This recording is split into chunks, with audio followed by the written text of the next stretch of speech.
Salut les bricolos, j'espère que tout le monde va très bien. On se retrouve aujourd'hui pour faire une petite cabane à oiseaux, très simple. Je me suis inspiré d'un modèle qu'on peut trouver sur Pinterest qui s'affiche juste ici. Donc l'intérêt c'est que c'est vraiment très facile à fabriquer. Vous pouvez faire ça en famille pour passer le temps pendant ce confinement. Donc voilà, j'ai trouvé que c'était une idée assez sympa. Donc c'est parti, on commence avec les plans. Voici le plan, donc ce qu'on va faire c'est deux cadres de 200 par 200 mm en chêne. On va y faire un deuxième petit cadre ici de 180 par 80 mm en noyer et une base de 220 par 100 mm en noyer noir américain. Et enfin pour la partie toiture, je ne l'ai pas mis dans le plan mais on verra ça juste après. Ce qu'on va utiliser pour ce projet c'est des tasseaux tout simplement. Donc là moi je les ai rabotés mais vous pouvez les acheter dans le commerce. C'est du 16 par 16 mm. Vous pouvez évidemment ajuster les dimensions, il n'y a pas de règle précise. Il faut que ça soit relativement petit parce que c'est un abri à oiseaux et que forcément c'est de petite taille. Ensuite pour la platine on va utiliser cette chute qui me restait, donc c'est du noyer noir américain. Ces deux tasseaux ici, c'est du chêne, ça nous servira à faire les deux cadres qu'on a vu juste avant. Et ce petit tasseau en noyer sera pour faire le cadre, le plus petit cadre qui viendra sur cette platine pour la partie mangeoire. Donc c'est parti, on va commencer d'abord par les deux cadres en chêne, puis le petit cadre en noyer et enfin la platine qui viendra en dessous.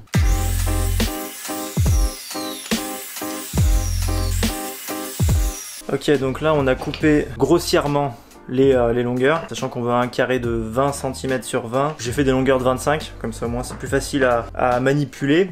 Maintenant on va faire une coupe à 45 degrés d'un côté sur chaque morceau et on va caler pour avoir une sorte de montage d'usinage vu qu'on va les faire à la suite pour qu'ils soient tous exactement à la même longueur, à savoir 20 cm extérieur.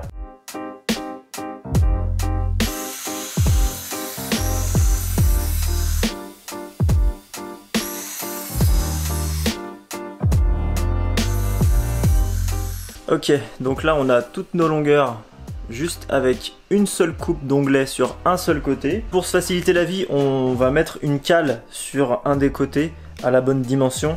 Comme ça, tous nos bouts seront exactement à la même longueur. C'est beaucoup plus facile qu'à chaque fois tracer, et repérer, être exactement sur le trait. Il y aura toujours un petit décalage.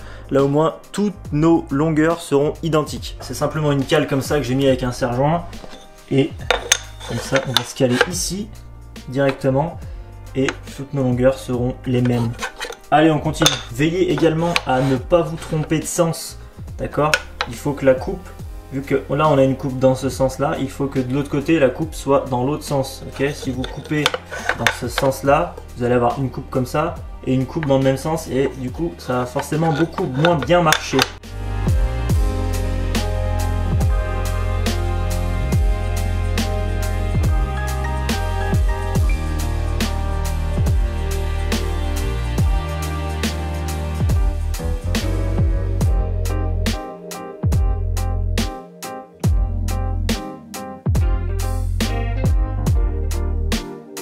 Donc là évidemment j'utilise une scie à onglet, une scie circulaire à onglet. Tu peux très bien faire la même chose avec une boîte à découpe avec une scie à main si tu n'as pas le matos. Ça sera juste plus long, c'est tout. Mais sinon c'est le même principe. Donc c'est pour ça que je dis que c'est accessible à tous.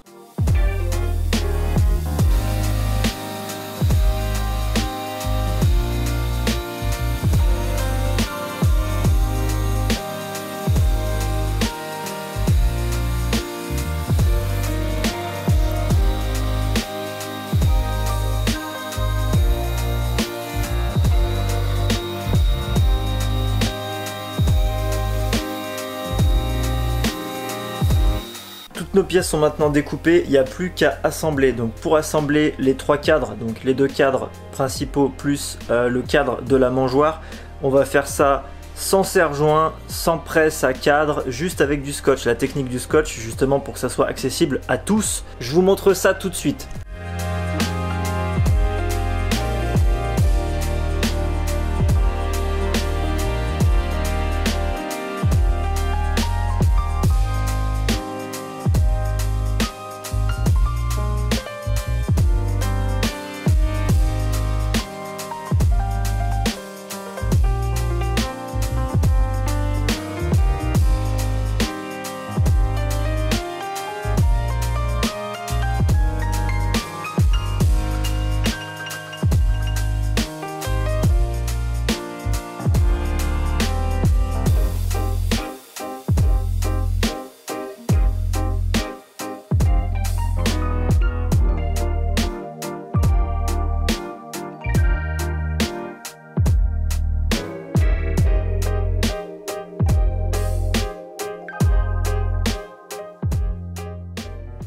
Voilà, donc les collages des cadres sont terminés, comme tu as pu le voir.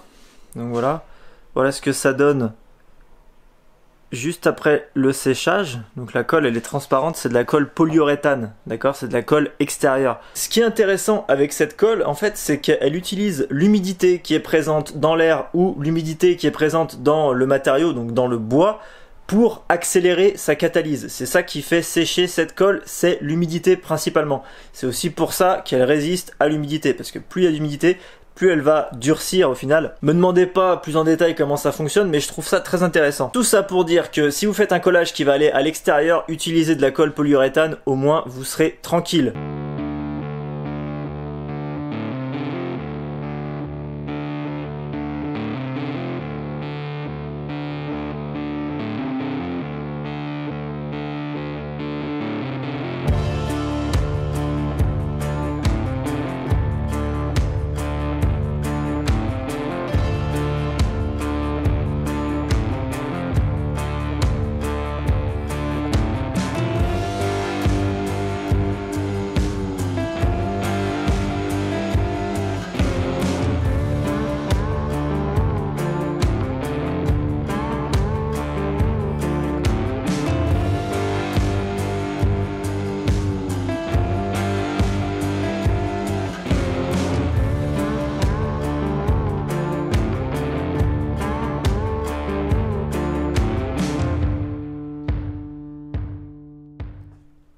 Nous sommes le lendemain, on a attaqué le ponçage comme tu as vu juste avant, ponçage mécanique à la ponceuse orbitale. Si t'as pas de ponceuse, tu peux utiliser une cale à poncer. Si tu peux t'en fabriquer une comme ça, c'est vraiment le top du top. C'est un morceau de bois dur, donc là c'est du frêne. Et je sais pas si tu vois, il y a une fine couche de liège, ça évite d'avoir une cale trop rigide. Ensuite, petite astuce toute simple par rapport au papier abrasif. Normalement pour du ponçage manuel, tu achètes des feuilles A4 de papier abrasif comme ça. Donc, généralement tu le divises en 3 pour faire des bandes qui vont ressembler à ça. Et cette feuille là, tu vas à nouveau la plier en 3, un peu comme une lettre que tu enverrais à la poste. Voilà. Comme ça, ok. Donc là déjà tu as deux faces. Et après tu vas utiliser ta cale comme ceci, en biais, pour faire deux rabats de chaque côté. Et c'est comme ça qu'on ponce de manière manuelle dans les règles de l'art, j'ai envie de dire. Enfin moi c'est comme ça que j'ai appris à l'école en ébénisterie. En plus l'intérêt d'y avoir plié en 3, c'est que du coup, une fois que tu as usé cette partie, tu peux retourner user cette partie là. Et tu as encore cette face là. Ça optimise clairement la durée de vie de ton papier abrasif. Donc maintenant le ponçage est entièrement terminé. J'ai juste fait un repère ici et là dans un angle sur les deux cadres en chaîne à 6 cm du bord des deux côtés, ok. Parce qu'après on va avoir la platine qui va venir comme ceci, on va se mettre sur les repères et on va avoir du coup le deuxième qui va venir par dessus. À la base je comptais faire l'assemblage avec des tourions mais je n'en ai plus, donc je vais pas en recommander juste pour ça. Du coup on va utiliser des vis. C'est un petit peu dommage, je sais, mais bon là j'ai pas le choix. Donc on va visser directement, on va faire des avant-trous sur les deux cadres et on visse le tout.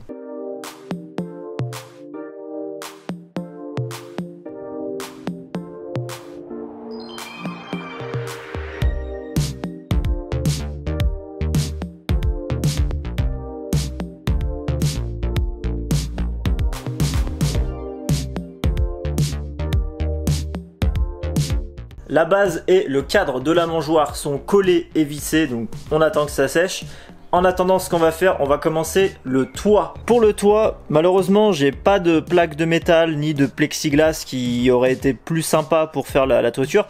Et vu qu'on va faire ça uniquement avec des chutes et de la récupération, on va faire ça du coup avec du contreplaqué. C'est du 16 mm. On va débiter deux bandes de 15 cm de large à la scie sur table. Et ensuite, on va l'affiner à la raboteuse pour obtenir à peu près 8 mm d'épaisseur. Ça sera parfait.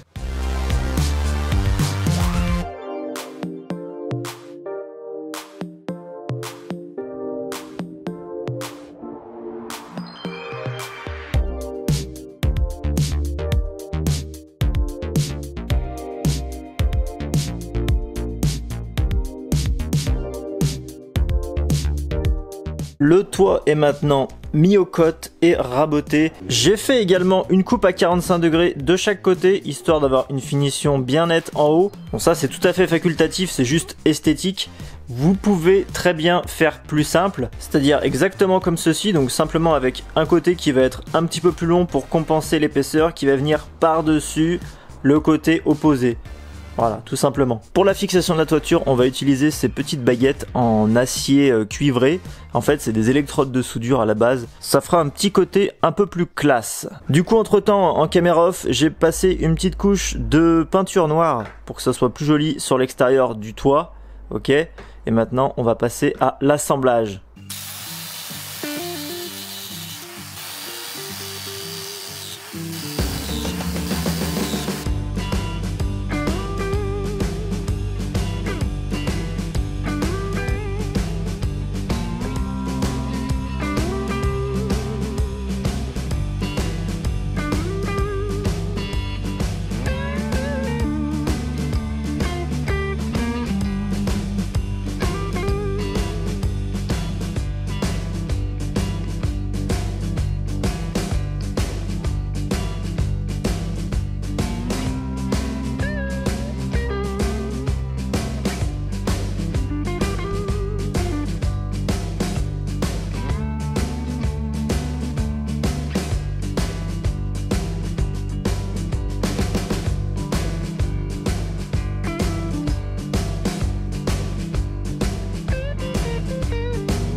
Voilà, j'espère que ce petit projet vous aura plu. Je vous invite fortement à vous inspirer ou même à refaire exactement le même en famille. C'est vraiment super sympa, on passe un super bon moment.